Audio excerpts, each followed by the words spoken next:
March 4, 1910, 0200 hours, Rogers Pass, British Columbia. The snow fell in thick, wet clumps through the darkness.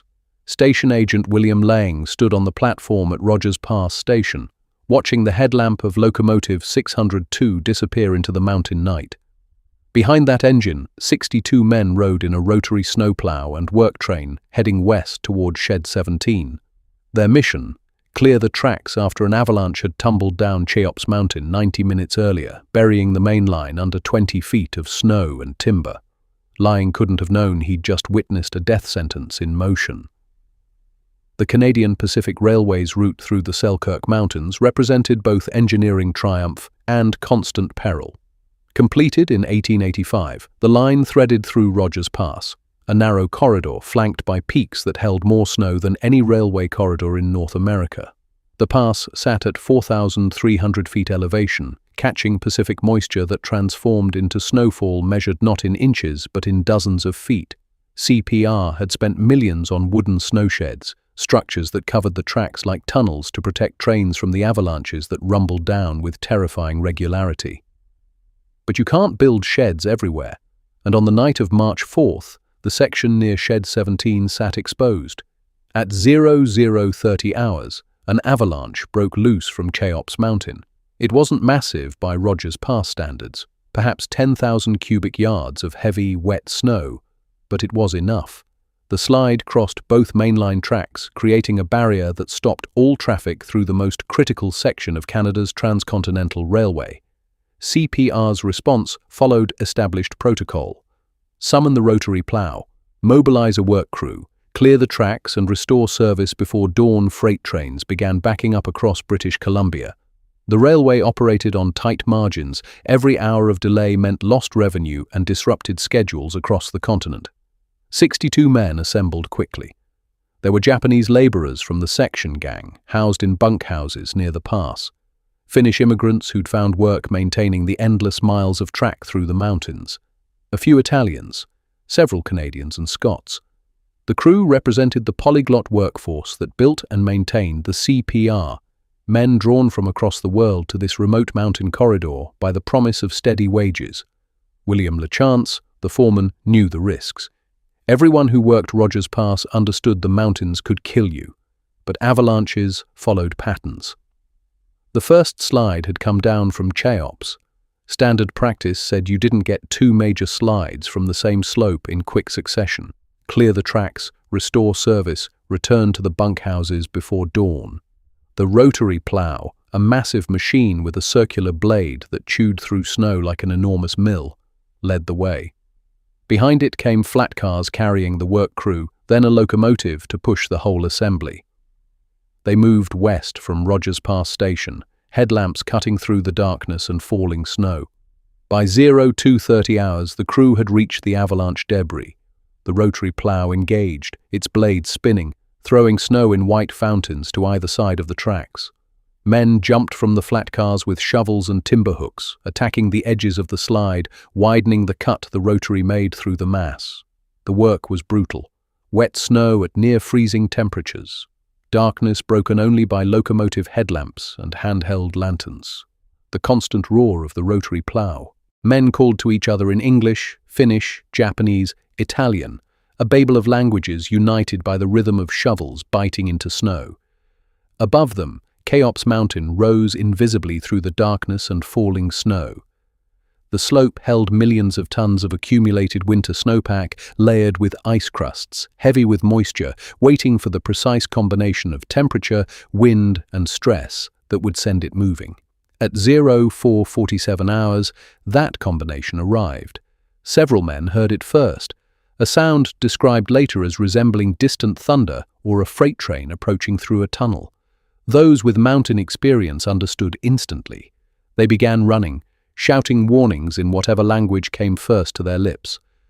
But in the darkness, in the noise of the rotary plow and the falling snow, most of the crew never heard the warnings. The avalanche from Cheops Mountain moved at approximately 60 miles per hour. It carried an estimated 100,000 cubic yards of snow, 10 times the volume of the first slide.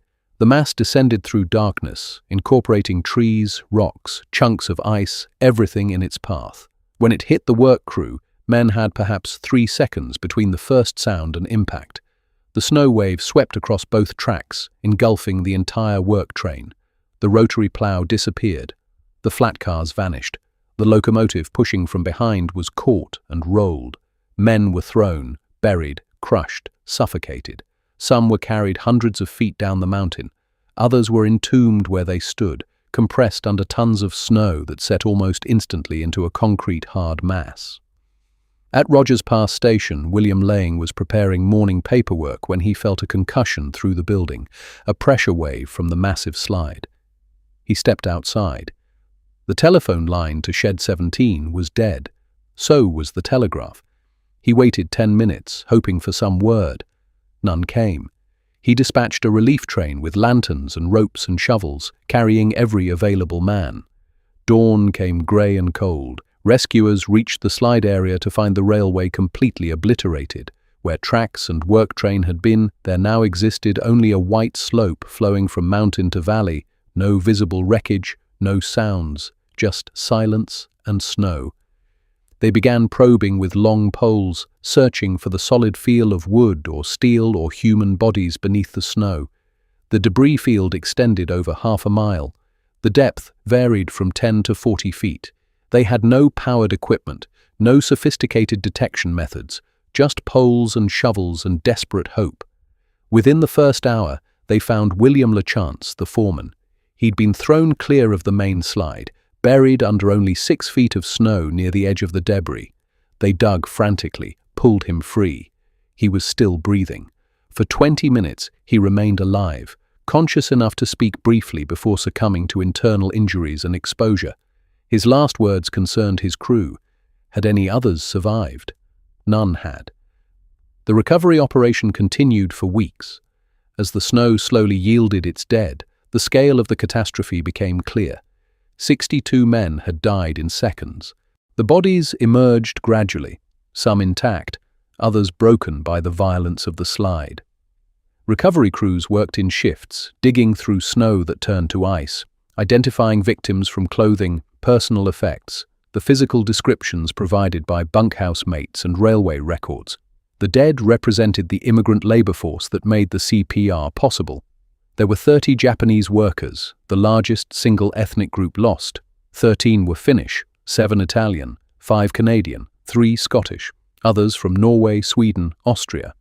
Many had families in distant countries, waiting for remittances that would never arrive. Some had wives and children in railway camps along the line. Several were teenage boys, lying about their age to get work. The CPR buried most of the dead in a mass grave at Rogers Pass, marked by a simple monument. Some families paid for bodies to be shipped home for burial. Most could not afford such expense. The railway compensated families according to standard practice of the era. Minimal payments, often contested, rarely adequate. The disaster prompted immediate questions. Why send a work crew to clear tracks directly beneath a slope that had just avalanched? Why work at night in heavy snowfall when visibility and escape options were minimal?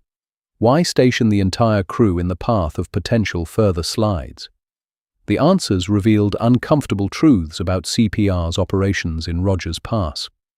Schedule pressure outweighed safety considerations. Avalanche risks were accepted as part of mountain railroading. Work crews were expendable in ways that expensive locomotives and valuable cargo were not.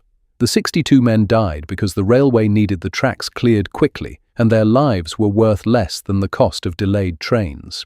Within months, CPR began constructing more snowsheds. By 1912, over 4 miles of track through Rogers Pass would be covered by protective galleries. But the real solution was already being planned.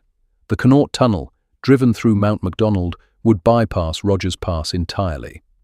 When it opened in 1916, trains could travel beneath the avalanche slopes rather than across them. The tunnel cost lives too. Workers killed in construction accidents, suffocated by bad air, crushed by rockfalls. But at least those deaths occurred in pursuit of a solution rather than in service to operational expediency. Today, the Trans-Canada Highway climbs through Rogers Pass following roughly the same route as the original CPR line. The railway itself now uses the Connaught Tunnel just as planned a century ago. The massive snow sheds that once protected the tracks have mostly rotted away or been demolished. The site where 62 men died beneath Cheops Mountain is marked only by a small memorial cairn, easily missed by travellers passing through the mountains. But the story persists in Canadian railway history as a cautionary tale about the cost of building a transcontinental nation. Those 62 men were not pioneers or engineers or executives. They were labourers, mostly immigrants, doing dangerous work for modest wages. They died because keeping trains running mattered more than keeping workers safe. The Rogers Pass avalanche remains Canada's deadliest railway disaster and one of the worst avalanche catastrophes in North American history. It killed more people than any single avalanche in Canadian record. And it happened not through some unforeseeable act of nature, but through calculated risk, sending workers into known danger because schedule and profit demanded it. William Laying, the station agent who watched the work train disappear into the darkness, lived another 40 years. He never spoke publicly about that night, but those who knew him said he never forgot the sound of the avalanche, that distant thunder that meant 62 men had just been erased from the world in the time it takes to draw 3 breaths. The snow in Rogers Pass still falls heavy and wet through winter nights. The mountains still hold their avalanches, waiting for the precise conditions to release. But no work crews go out at 200 hours anymore to clear the tracks. The lesson, purchased with 62 lives, finally took hold. Some prices are too high to pay twice.